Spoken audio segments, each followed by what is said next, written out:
Our next guest had a busy year, landing over 21 projects, including a reoccurring role on Issa Rae's newest HBO Max show. Victoria Richards joins us in studio now. Victoria, thank you so much for joining us here on Live in the Bay. Thank you for having me. Of course. Now, listen, 21 projects in 1 year. That sounds like a lot. It was. But for you, you were able to do it. Tell us a little bit about that work-life balance. It was tough. I mean, I definitely needed my mom with me to kind of keep me balanced, keep me on track, make sure I'm getting in my auditions on time, just kind of keeping me motivated and encouraged. So definitely thanks to her, thanks to God, just keeping me going and disciplined so I could accomplish all of that. Yeah, well, you've done an incredible job so far, so kudos to you for all of that. Now, you are acting at such a young age. You have a reoccurring role in Issa Rae's newest HBO Max show. Tell us about what it's like to have so much success so young.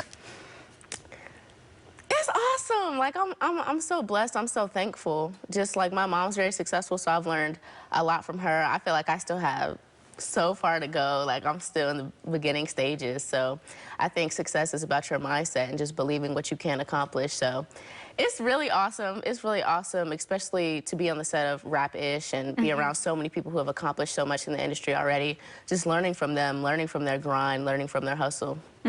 Well, we're going to get into Rap-ish in just a little bit, but you had your first agent at 9 years old, so you've been in the industry putting in that work for a really long time. How have you seen yourself grow over the years? Definitely. I feel like I've always been confident from a young age. Like, I can do that, I can do that. Like, confidence is key. Right, confidence is key, having that spirit. But I feel like, you know, as you go through life, the world can kind of break you down. So just building that back up to get to a place where I'm like, I can do it. You know, having that childhood faith, that childhood confidence again. So that's what's been keeping me going. Well, you've also been keeping up with academics and sports. What has that balance been like, also incorporating that into your life? Well, I dropped sports. I'm not gonna lie. As soon as I started to kind of gain a little bit of success in the acting, I was like, all right, boom. Because my parents are big on just like be doing multiple things, have extracurricular activities going on. So once acting started to kind of, you know, I was pick like, up. I'm over track. Like, I couldn't do it anymore.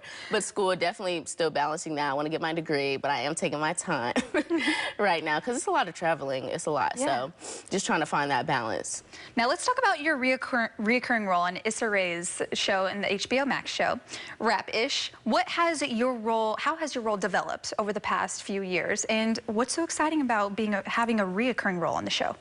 Well, this is the first season, so I play Treasure. I'm basically a fine sex worker with a lisp on the show, and I ride for my girls. I do what I have to do. I get the job done, and I feel like we just represent hardworking women in society today and still not being compensated for the hard work we're putting in. So I'm excited to play that role and for people to just humanize sex workers and understanding we are humans. We go through the same things that other workers go through of not being treated fairly all the time.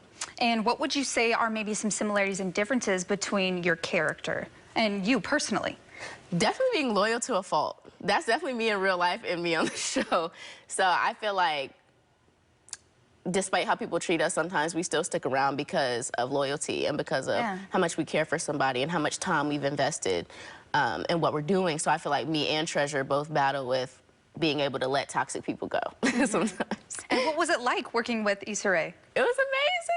I can imagine. She's so cool, and she was so involved in the set, too. Like, it wasn't like just her name was on it. She was on set every single time I was there, like, making sure everybody felt valued, getting our input on how we wanted to play the character. So it was really cool working with her.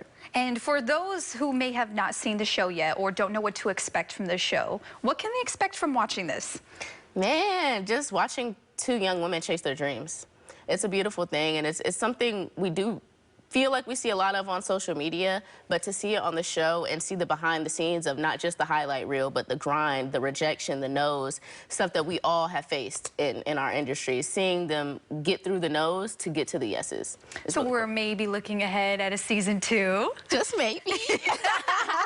Yes, they were renewed for season 2, so. Incredible. And what is in your future? What are you expecting? I know you have a lot of projects you're working on, like we mentioned, over 20 projects in 1 year, but what can we expect to see from you in the upcoming future? So I'm currently working on a slam poetry role where I'm going to be a really big time poet.